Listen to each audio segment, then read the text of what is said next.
மருத்துவராவது உங்கள் லட்சியமா? அரசு பள்ளி மாணவர்கள் உட்பட 1000க்கும் மேல் மருத்துவர்களை உருவாக்கிய ஸ்பெக்ட்ரா நீட் அகாடமியில் 2024க்கான நீட் கிராஷ் கோர்ஸ் வகுப்புகள் மார்ச் 20 முதல் ஆரம்பம். அட்மிஷன் நடைபெறுகிறது. தமிழகத்தில் மக்களவைத் தேர்தலில் போட்டியிடும் வேட்பாளர்களின் முதற்கட்ட பட்டியலை பாரதிய ஜனதா வெளியிட்டுள்ளது. இந்த சூழலில் நட்சத்திர வேட்பாளர்கள் போட்டியிடும் தொகுதிகளை தற்போது பார்க்கலாம். தென்சென்னை தொகுதியில் திமுக சார்பில் தமிழச்சி தங்கபாண்டியனும் அதிமுக சார்பில் ஜெயவர்தனும் வேட்பாளராக அறிவிக்கப்பட்டுள்ள நிலையில் பாரதிய ஜனதா கட்சி சார்பில் முன்னாள் ஆளுநர் தமிழிசை சவுந்தரராஜன் களமிறக்கப்பட்டுள்ளார்.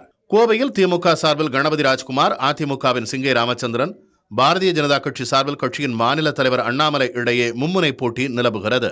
நீலகிரியில் திமுக துணை பொதுச் செயலாளர் ராசா, அதிமுகவின் லோகேஷ் தமிழ்ச்செல்வன் களமிறங்கும் நிலையில் பாரதிய ஜனதா கட்சி சார்பில் மத்திய இணை அமைச்சர் எல் முருகன் போட்டியிடுகிறார்.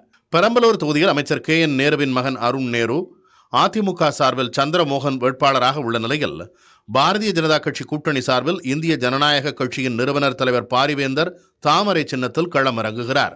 நிலையில் அதிமுக சார்பில் சிம்லா முத்துச்சோழனும், பாரதிய ஜனதா கட்சி சார்பில் அக்கட்சியின் சட்டமன்ற குழு தலைவர் நயினார் நாகேந்திரனும் களமிறக்கப்பட்டுள்ள நிலையில் காங்கிரஸ் தரப்பில் இதுவரை வேட்பாளர் அறிவிக்கப்படவில்லை.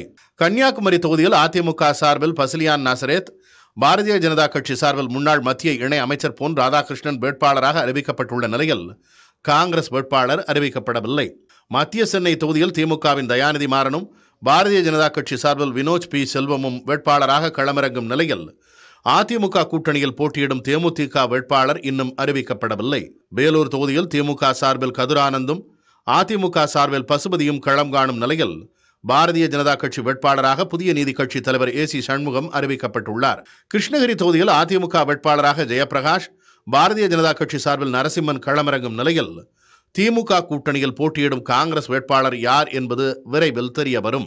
மருத்துவராவது உங்கள் லட்சியமா? அரசு பள்ளி மாணவர்கள் உட்பட 1000க்கும் மேல் மருத்துவர்களை உருவாக்கிய ஸ்பெக்ட்ரா நீட் அகாடமியில் 2024க்கான நீட் கிராஷ் கோர்ஸ் வகுப்புகள் மார்ச் 20 முதல் ஆரம்பம். அட்மிஷன் நடைபெறுகிறது.